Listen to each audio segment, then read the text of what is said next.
بسم اللہ الرحمن الرحیم۔ اسلامک انفارمیشن چینل کے سب بہن بھائیوں کو السلام علیکم ورحمۃ اللہ وبرکاتہ۔ آج کی ویڈیو میں آپ دوستوں کے سامنے اسلامی تاریخ کے حوالے سے کچھ معلومات پیش کی جا رہی ہیں۔ ویڈیو میں آگے بڑھنے سے پہلے آپ دوستوں سے گزارش ہے کہ معیاری اسلامی معلومات کے لیے ہمارے چینل کو ضرور سبسکرائب کریں اور آنے والی ویڈیو سے باخبر رہنے کے لیے بیل آئیکن پریس کریں۔ شکریہ۔ یہ ویڈیو معلومات شیئر کرنے کے لیے بنائی گئی تلفظ، تاریخ اور دیگر انسانی غلطیوں کو درگزر کرنے کی گزارش ہے۔ حضرت خنسا رضی اللہ عنہا ایک ایسی خاتون شاعر جس کے مرتبہ کی نہ تو کوئی شاعرہ پیدا ہوئی اور نہ ہی شاید ہوگی۔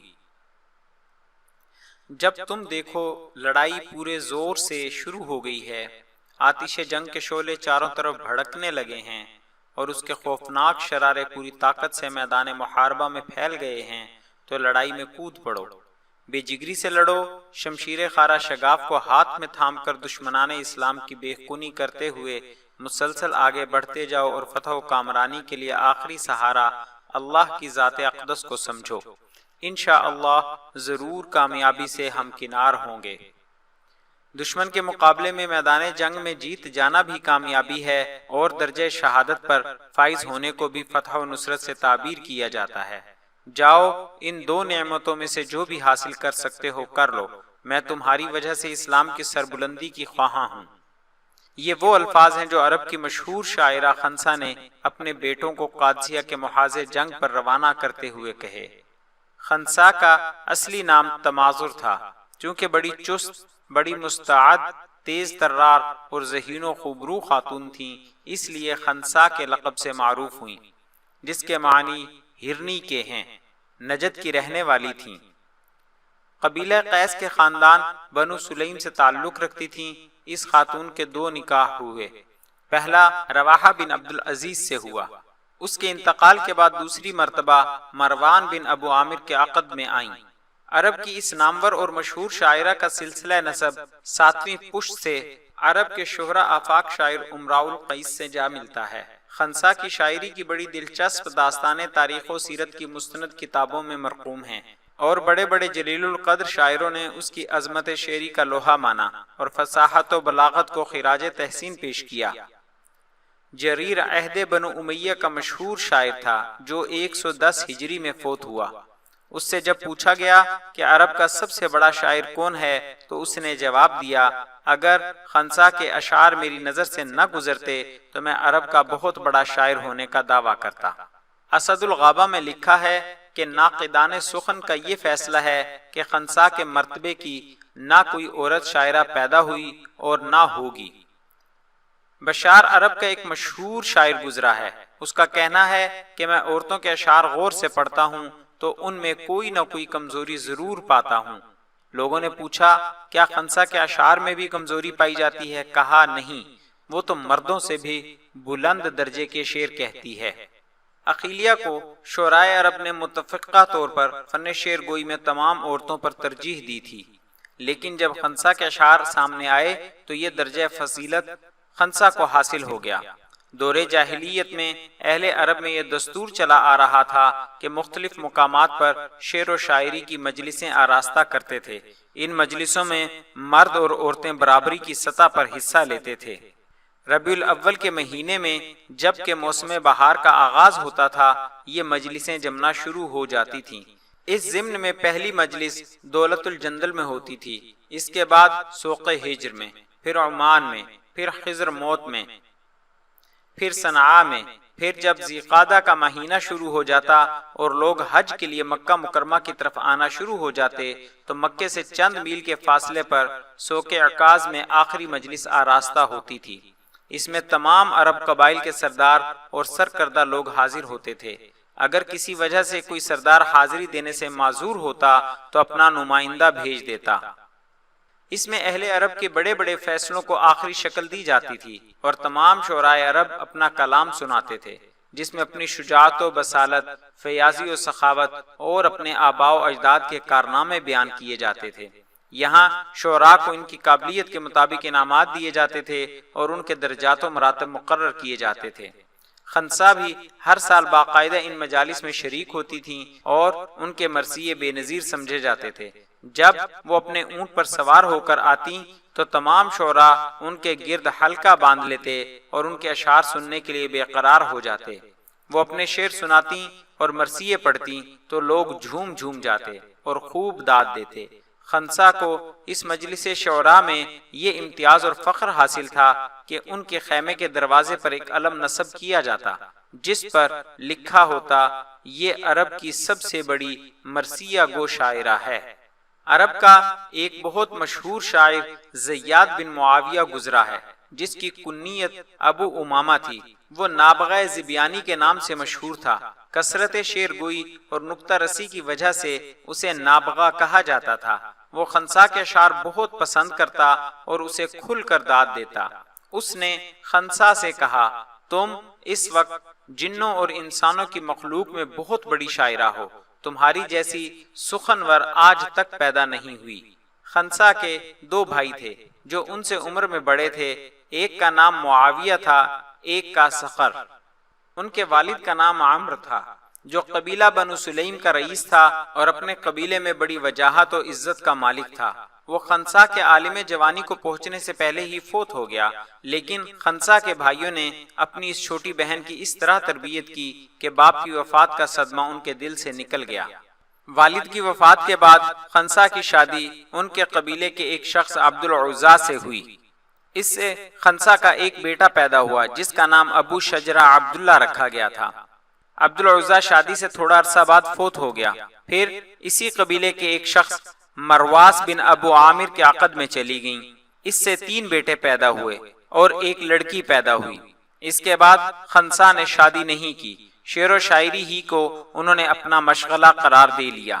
پھر حالات نے ایسی کروٹ لی کہ وہ عرب کی بہت بڑی مرثیہ گو ہو گئیں۔ تفصیل اس اجمال کی یہ ہے کہ عکاظ کے میلے میں ان کے بھائی معاویہ کا قبیلہ بنو مرہ کے ایک شخص ہاشم بن حرملہ سے جھگڑا ہو گیا۔ اس نے ہاشم سے انتقام لینے کے لیے اپنے چند ہم نواؤں کے ساتھ بنو مرہ کے قبیلے پر حملہ کر دیا۔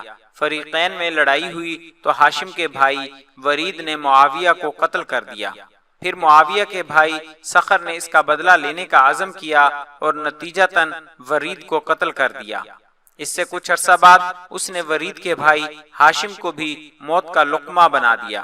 اس کے قتل کے بعد سخر کا غصہ ختم نہیں ہوا، وہ برابر قبیلہ بنو مرہ کے لوگوں پر حملہ کرتا رہا۔ بنو مرہ کا حلیف قبیلہ بنو اسد تھا۔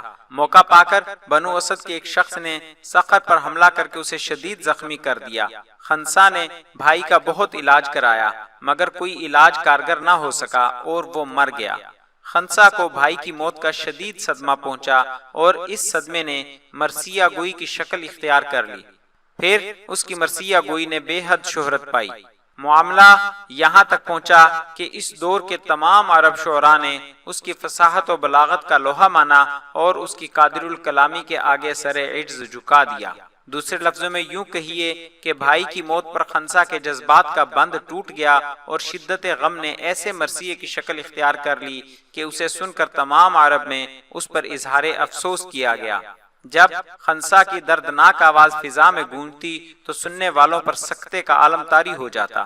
وہ سخر کی قبر پر کھڑے ہو کر ایسے دل سوز اور جاگوداز لہجے میں مرثیہ پڑھتی کہ معلوم ہوتا دنیا کی ہر شے غم و اندوہ میں ڈوبی ہوئی ہے۔ ان کے مرثیے کے چند اشعار کا ترجمہ ملاحظہ ہو۔ اے میری دونوں آنکھوں خوب سخاوت کرو، بخیل نہ بن جاؤ۔ کیا تم سخر پر نہیں رو گی جو بہت بڑا سخی تھا؟ کیا تم ایک دلیر اور خوبصورت شخص پر ماتم نہیں کرو گی؟ کیا تم اس سردار پر آنسو نہیں بہاؤ گی جو بلند و بالا تھا اور اونچے مرتبے کا مالک تھا؟ وہ چھوٹی عمر ہی میں اپنے قبیلے کا رہنما اور قائد مقرر ہو گیا تھا۔ جب اس کے قبیلے نے ہاتھ دراز کیے تو اس نے بھی کر دیے۔ پھر اس نے وہ عزت حاصل کر لی جو لوگوں کے ہاتھوں سے بلند تر تھی اور وہ اسی سعادت اور عزت کی حالت میں دنیا سے رخصت ہو گیا۔ ایک اور مرثیے کے شعر کا ترجمہ یوں ہے: اے سخر، اگر تو نے میری آنکھوں کو رلایا ہے تو کیا ہوا، ایک عرصہ دراز تک تو نے ان کو ہنسایا بھی ہے۔ یہاں ایک دلچسپ واقعہ سنتے جائیے۔ زمانہ جاہلیت کے عربوں کے عکاظ کے میلے میں اس دور کا بہت بڑا شاعر نابغہ زبیانی بڑی شان سے آیا کرتا تھا۔ وہ عرب کے تمام شاعروں میں انفرادیت میں مشہور تھا۔ اس کا اندازہ اس سے کیجئے کہ سرخ رنگ کا شاندار خیمہ اس کے لیے نصب کیا جاتا، بڑے بڑے شعراء اس کے سامنے سر جھکا کر بیٹھتے اور اپنا کلام سنانے میں فخر محسوس کرتے تھے۔ خنسا پہلی دفعہ اس میلے میں آئیں اور اسے اپنا کلام سنایا تو نہایت متعجب ہوا اور کہا، بلا شبہ تو عورتوں میں بہت بڑی شاعرہ ہے، اگر میں نے اس سے پہلے ابو بصیر کے اشعار نہ سنے ہوتے تو تمہیں اس عہد کے تمام شعراء سے بہتر قرار دیتا۔ منقول ہے کہ اس وقت حضرت حسان بن ثابت بھی وہاں موجود تھے، جنہیں دور جاہلیت میں بھی عرب شعراء نے عظیم شاعر گردانا تھا، اور پھر زمانہ اسلام میں انہوں نے رسول اللہ صلی اللہ علیہ وآلہ وسلم کی مداحی میں جو اشعار کہے ان کا تو اسلامی تاریخ کی شاعری میں کوئی جواب ہی نہیں۔ انہوں نے نابغہ ذبیانی کی زبان سے خنسا کے اشعار کی تعریف سنی تو طیش میں آگے اور کہا، میں خنسا سے بہتر شعر کہتا ہوں۔ نابغہ ذبیانی نے یہ الفاظ سن کر حسان سے تو کچھ نہیں کہا، البتہ خنسا کی طرف دیکھا۔ خنسا نے حسان سے کہا، آپ اپنے قصیدے کے جس شعر کو سب سے زیادہ بہتر قرار دیتے ہیں وہ پڑھیے۔ حسان نے فوراً شعر پڑھا جو ان کے نزدیک سب سے اچھا تھا۔ اس کا ترجمہ یہ ہے، یعنی ہمارے پاس بڑے بڑے صاف شفاف برتن ہیں جو چاشت کے وقت چمکتے ہیں اور ہماری تلواریں بلندی سے خون ٹپکاتی ہیں۔ شعر سن کر خنسا نے کہا، یہ شعر 7 مقامات پر بلندی سے گر گیا ہے، اب وہ مقامات کی نشاندہی کرتی ہیں۔ نمبر 1، جفنات کا لفظ 10 سے کم پر بولا جاتا ہے، اس کی جگہ مناسب لفظ جفان تھا۔ غر کے معنی پیشانی کی سفیدی، اس کے بجائے بیض ہوتا تو زیادہ بہتر تھا۔ یلمعن عارضی چمک کو کہا جاتا ہے، یہاں یشرقن ہوتا تو بہت مناسب رہتا، اس لیے کہ لمعان کی بنسبت اشراق زیادہ دیر پا ہے۔ الضحیٰ سے الدجا زیادہ موزوں تھا، کیونکہ روشنی سیاہی میں زیادہ اہمیت کی حامل ہوتی ہے۔ السیاف کا اطلاق جمع قلت پر ہوتا ہے، اس کے بجائے سیوف استعمال کرنا چاہیے تھا۔ یقترن میں وہ خوبی نہیں پائی جاتی جو یسلن میں پائی جاتی ہے، لہذا یقترن کی بجائے یسلن زیادہ مناسب تھا۔ دم کی جگہ دما ہونا چاہیے تھا، اس لیے کہ اس میں کثرت کے معنی پائے جاتے ہیں۔ حضرت حسان نے خنسا کے یہ اعتراضات سنے اور خاموش رہے۔ خنسا کے ادب و شعر کے بارے میں بہت سی باتیں اسلامی تاریخ کی کتابوں میں مرقوم ہیں، جن میں بعض پہلے گزر چکی ہیں۔ یہاں یہ سوال پیدا ہوتا ہے کہ خنسا کب پیدا ہوئیں، کہاں پیدا ہوئیں، عرب کے کس قبیلے اور علاقے سے ان کا تعلق تھا اور کب مسلمان ہوئیں۔ ان سوالات کا جواب یہ ہے کہ خنسا نبی صلی اللہ علیہ وآلہ وسلم کی ہجرت سے کم و بیش 50 برس قبل پیدا ہوئیں۔ قبیلہ بنو سلیم کی رکن تھیں، جو علاقہ نجد میں واقع اور سخاوت و شجاعت میں عرب کا مشہور قبیلہ تھا، اور بنو قیس بن عیلان کی شاخ تھا۔ قبیلہ بنو قیس بن عیلان کے بارے میں نبی اکرم صلی اللہ علیہ وآلہ وسلم کا ارشاد ہے، ہر قوم کی ایک پناہ گاہ ہوتی ہے، عرب کی پناہ گاہ قیس بن عیلان ہے۔ حضرت صلی اللہ علیہ وآلہ وسلم کے ارشاد کا مطلب بالکل واضح ہے کہ عرب کے جن لوگوں کو کسی قسم کی کوئی ضرورت پیش آئے، وہ مالی ضرورت ہو یا امداد و نصرت کے لیے افراد کی ضرورت ہو، وہ قبیلہ قیس بن عیلان کے پاس چلے جائیں اور ان سے اپنی ضرورت بیان کریں، وہ لازماً ان کی مدد کرتے ہیں۔ اسلام کی آورد جب علاقہ نجد میں پہنچی اور خنسا کو نبی کریم صلی اللہ علیہ وآلہ وسلم کی بعثت کا پتہ چلا اور معلوم ہوا کہ حضرت صلی اللہ علیہ وآلہ وسلم اور آپ کے صحابہ کرام مکہ سے ہجرت کر کے مدینہ منورہ تشریف لے گئے ہیں، تو انہوں نے اپنے قبیلے کے کچھ لوگوں سے بات کی اور مدینہ منورہ پہنچ گئیں۔ حضرت کی خدمت میں حاضر ہوئیں تو نہایت فصاحت و بلاغت کے ساتھ آپ سے گفتگو کی، وہ بولتی گئیں اور حضرت سنتے رہے۔ دیر تک یہ سلسلہ جاری رہا۔ حضرت ان کی ہر بات پر خوش ہوتے، انہیں داد دیتے اور ان کے انداز کلام کی تحسین فرماتے۔ حضرت صلی اللہ علیہ وآلہ وسلم سے بات چیت کے بعد انہوں نے اسلام قبول کر لیا اور واپس اپنے قبیلے میں چلی گئیں۔ وہاں کے لوگوں کو قبول اسلام کی ترغیب دی اور وہ لوگ مسلمان ہو گئے۔ اس کے بعد بھی مدینہ منورہ میں ان کی آمد و رفت رہی اور انہوں نے حضرت صلی اللہ علیہ وآلہ وسلم کی خدمت اقدس میں حاضری دی۔ حضرت خنسا رضی اللہ عنہا اسلام لے آئیں اور اس کے احکام پر عمل کرنے لگیں، لیکن بھائی کی یاد ان کے دل میں بدستور رہی۔ زمانے جاہلیت میں عورتیں کسی کا سوگ کرتیں تو سر پر بالوں کا گچھا باندھ لیتی تھیں۔ حضرت خنسا بھی اپنے بھائی سخر کے سوگ میں اس طرح کا گچھا باندھے رکھتیں۔ ایک مرتبہ وہ بیت اللہ کا طواف کر رہی تھیں کہ حضرت عمر کی نظر ان کے گچھے پر پڑی۔ انہوں نے ان کو بلایا اور فرمایا، اسلام اس قسم کے سوگ اور افسوس کی اجازت نہیں دیتا۔ عرض کیا، امیر المؤمنین، جس غم اور افسوس میں میں مبتلا ہوں اسے میں ہی جانتی ہوں، خدا کرے کوئی عورت اس قسم کے شدید غم میں مبتلا نہ ہو۔ حضرت عمر نے انہیں تسلی دی اور فرمایا، لوگوں پر بڑی بڑی مصیبتیں آئی ہیں اور انہوں نے برداشت کی ہیں، تم بھی برداشت کرو، لیکن افسوس کہ اس طریقے سے اسلام نے منع کیا ہے، اسے ترک کر دو۔ اس کے بعد انہوں نے بالوں کا گچھا اتار دیا اور بھائی کے افسوس کا دوسرا طریقہ اختیار کر لیا۔ وہ بھائی کو یاد کر کے روتی بھی تھیں اور ساتھ ساتھ شعر بھی پڑھتی تھیں۔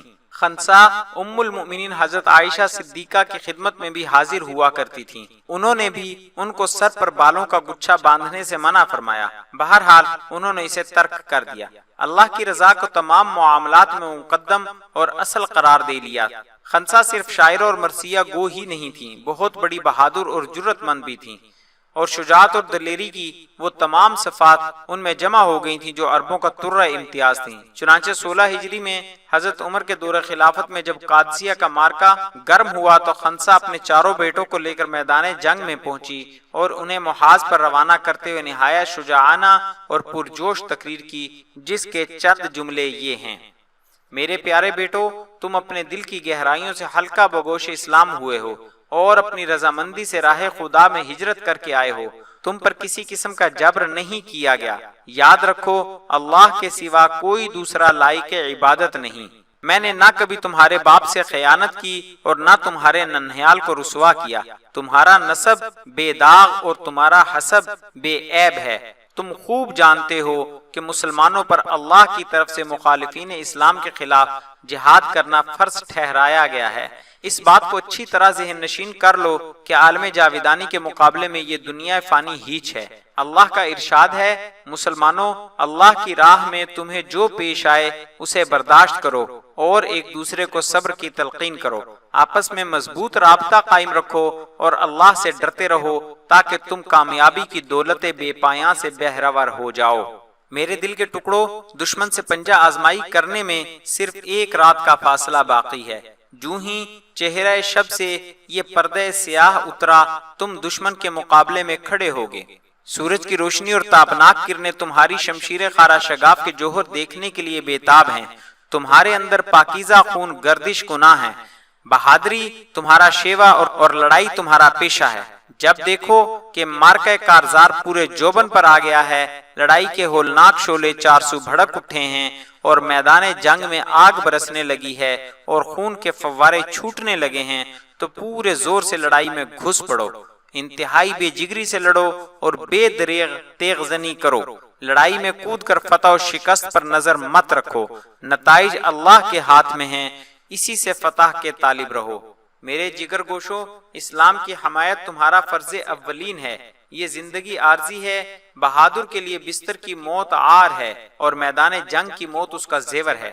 ایک بات اور یاد رکھو، جب تم میدان جنگ میں اترو تو کسی بزدل سے مقابلہ نہ کرو، اس سے لڑنا یا اسے مار دینا شجاعت نہیں، کسی بہادر اور جنگجو کی آنکھوں میں آنکھیں ڈالنا اور اس کے سامنے اپنی تیغ آبدار کے جوہر کا مظاہرہ کرنا، بہادری یہی ہے۔ اسی لیے مقابلے کے لیے بہادر دشمن کا انتخاب کرو۔ جاؤ، میرے دودھ کی لاج اور اپنے خاندان کے خون کی آبرو رکھنا۔